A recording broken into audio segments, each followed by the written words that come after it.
But first, we're going to talk about net zero. We haven't done that for a while this week because Lois is here from CAR26. Welcome. Hello, Mike. Thank you very much for coming. Now, there's a net zero review going on, which you alerted me to the other day.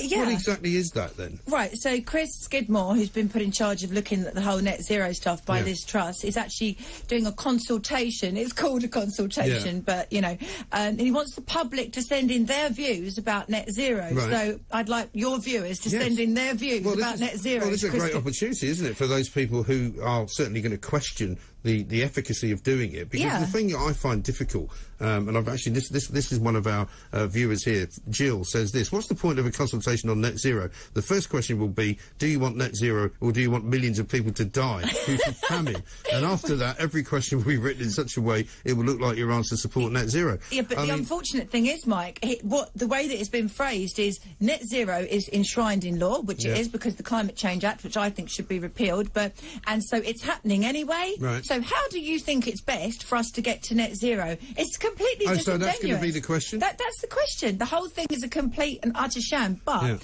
members of the public should write in, they should do it, they should go online, and they should tell the government exactly what they think. Last year, 58% of people said they wanted a net zero referendum. Yes. That was a year ago. And you did a lot of research around that, right? Because the one thing I always find incredible is whenever I ask anyone whether they're supporters of net zero or not, what net zero actually is, they can't tell me, because nobody seems to know precisely what it is. I know it's about sort of carbon capture, and it's all about offsetting this and, you know, paying off that. But it doesn't actually make much sense. Well, what it is it's the device in which you pay a lot more for your energy and you're poor and hungry. That's what net zero means. And the reason that we're in this financial situation that we're in at the moment is because of energy prices. And don't let anyone say it's to do with the war in the Ukraine. That's exasperated the situation. But it has made it worse. It has made it worse, but it was happening anyway. It's net zero that's caused this. Prices 100%. were going up a year ago, weren't they? Long before Russia went anywhere near Ukraine. Absolutely, they were going up. The whole renewables thing is a complete sham as well. If renewables are so great, let them fly or die on their own steam. Take away all of these subsidies and let's see what happens. They're a load of rubbish. Well, isn't it interesting that I had a row with a few people this week because there was a report that came out suggesting that electric cars now cost about the same to run as petrol cars. Yeah, and they're more expensive to start off with. Yeah, as well. if you're charging them outside of the home. And of course, a lot of electric car users were like, oh, it's a lot cheaper than that if you charge at home. I'm like, read the story. The story says if you're out on the road and you need to top up your electrical charge, which you'll need to do because you only go a couple of hundred yards in it before you need to charge it again, right?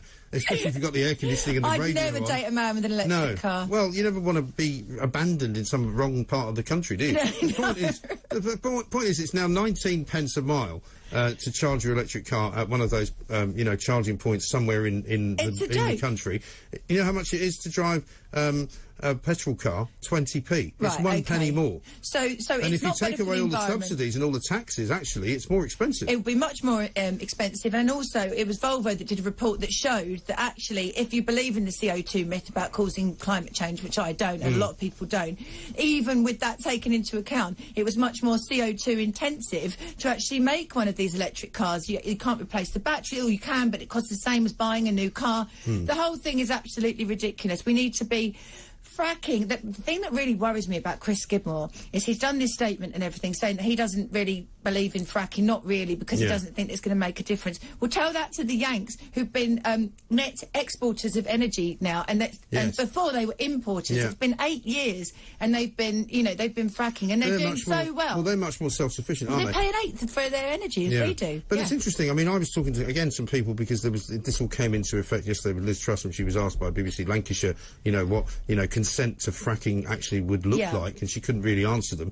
But people were having a go, saying, oh, you know, there's lots of people demonstrating against it. Local people up in the northwest of England were telling me there's about 10 of them, and they all stand around and they all look the same. They're all kind of, you know, just stop oil types, you know, with the old dreadlocks. Well, without all that Russian money coming in, because of all the sanctions, I'm not sure how good their protests are going to be. But they've now changed their argument to say, you know, not fracking is dangerous anymore, but nobody wants it. And then if you say, well, actually, people do want it, particularly if you offer them money. Richard Tice says there's a lot. If you offer the people money, because it's their local area, or you give them breaks on the energy costs, people, of course, want all the help they can get. They're going to go for it. And I mean, the question that unfortunately our Prime Minister wasn't able to answer yesterday was about fracking in America being in wide open spaces. But actually, it's not true, because 17 million Americans live within 1 mile of a fracking site, completely safely, and everything's absolutely fine. And as I say, they're paying an eighth for their energy, as we are. The reason we're in a pickle financially at the moment is because of energy prices. Everything is energy.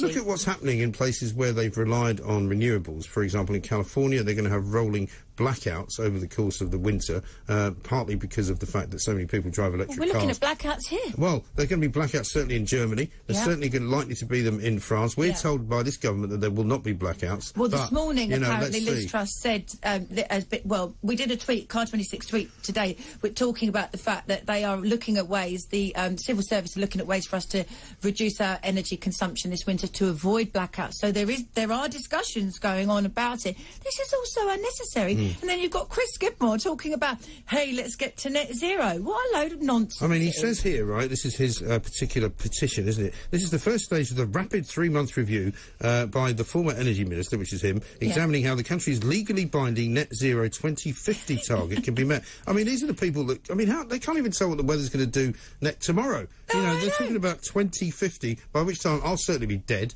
You may still be around. I mean, it's about 30 years from now, isn't it? 28 years from now? You know, I'll be pretty old. I don't think I'll know what I'm doing. No, I won't care. Somebody will have to push me around in a chair, probably. But, you know, I just don't understand why it's legally binding. I don't understand why the science keeps changing. They don't acknowledge that.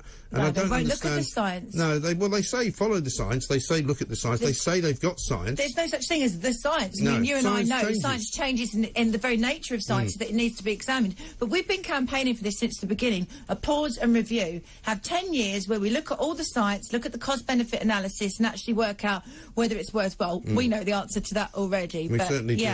And it's not going to get any cheaper, that's for sure.